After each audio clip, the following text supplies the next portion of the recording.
natural gas company halted its use of a controversial mining technique called fracking after a blowout in a Pennsylvania well spilled thousands of gallons of toxic fluid into a local waterway. It's not the first time the environmental impact of fracking has been questioned. In Arkansas, some geologists think the disposal of wastewater from fracking may be leading to an incredible uptake in earthquakes, more than 1,100 since September. Here's Chris Bury. Yeah, that's to stop the injection well. At this Arkansas school, anger is in the air. You need to start hounding your government. The residents gathered here are worried. How would we know? About the gas wells sprouting up around them. I just know my house started shaking. And whether drilling is to blame for the earth literally moving under their feet. The house shook, my cat landed on top of my chest, all my dogs started barking and going off. Something happened. What's happening? Earthquakes. More than 1,100 since September.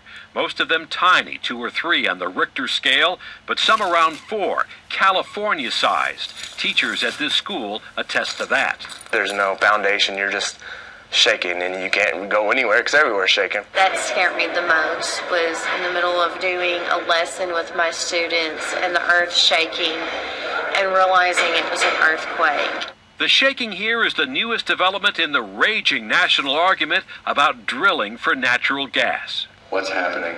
How are they happening? Why are they happening? We know that they're happening. Josh Fox, a filmmaker, is here showing his Oscar-nominated documentary, Gasland. I'd love to find somebody to interview at Halliburton. His film is critical of a drilling method called hydraulic fracturing, or fracking. Fluid is injected into rock, breaking it to release natural gas. The film focuses on fears about the water supply. Whoa, Jesus Christ. Nightline brought Fox to Arkansas because of all the new questions here about drilling and earthquakes. The voices here, he says, are like canaries in a coal mine. People are your first level of scientific data. You have to trust what the people are saying on the ground as your first level of any investigation. In the gentle hills of the Arkansas River Valley, the treasured serenity has been shattered. The ground just rolls. It just rolls. For Dirk de Turk and his neighbors, the shaking began last summer.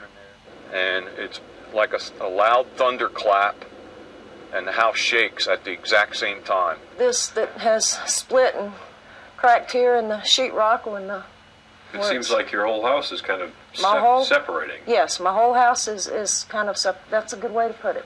Susan Fry showed us the cracked walls in her home. This house was swaying. You felt like you were on a roller coaster or going down a hill or sitting on a rowboat in the middle of the ocean with somebody rocking the boat. The shaking got so frequent she installed a plumb line to keep track, posting the results on YouTube. 4:54 p.m. and we've got some really big swaying going on now. There's about 1,050 earthquakes. Arkansas geologist Scott Osbrooks is a lead detective on the case. And so these dots represent Earthquakes. more than 1,000 earthquakes That have occurred. just since last summer. Yes, sir. Just since, basically since September.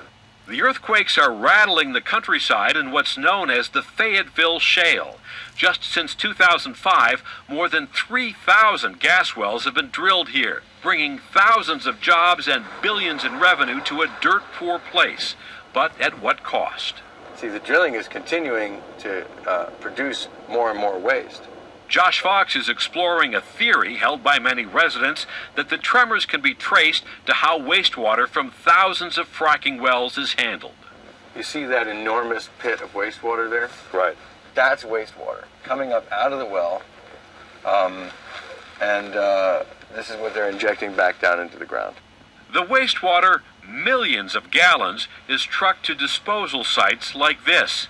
They inject the equivalent of a 30-acre lake weighing 1 billion pounds deep into the earth. But the gas companies insist no scientific evidence links the injection wells to earthquakes, and that some quakes were recorded in the region before the wells were drilled. I've never been so scared in my life. But nothing like this. It just rattled the foundation. In February, a 4.7 shook the earth all the way to Memphis, the biggest quake here in 35 years. And all of a sudden, the whole bed just was like that. The whole house, you could just feel everything going. This is a seismometer. Geologists hunting clues to the mystery are installing seismic monitors across the region. Kind of like earthquake chasing.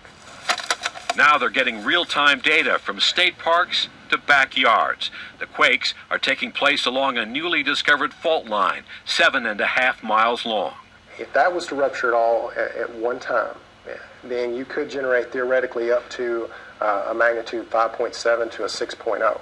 5.7 to 6.0, which is a really big which is a damage could potentially be a very damaging earthquake.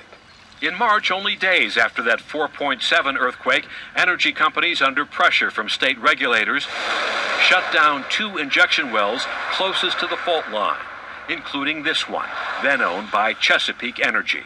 We do not agree with the conclusions. We believe there's a lot of natural seismicity in this area, and there's a lot more subsurface data and facts and science that needs to be brought to bear. We have to side with that public safety concern and address that in a way that maybe science does not totally support. If there's a tie, you have to come down on the side of the residents? Yes, we think the public safety has to rule the day in this particular case. Since the 2 injection wells were shut down, the earthquakes have not stopped altogether, but they have tapered off dramatically. We saw a 50% reduction in the number of earthquakes. 50% reduction? 50% reduction in the pretty number dramatic. Of pretty dramatic. Arkansas has now put a temporary halt on any new disposal wells, and for some here, the evidence is piling up. Are you convinced that this drilling is leading to the earthquakes? Yes, I am. I am 100% totally convinced. Coincidence or not, Arkansas regulators may decide soon whether to allow the 2 injection wells to operate again, leaving residents wondering if peace will ever return to their valley. I'm Chris Bury for Nightline in Guy, Arkansas.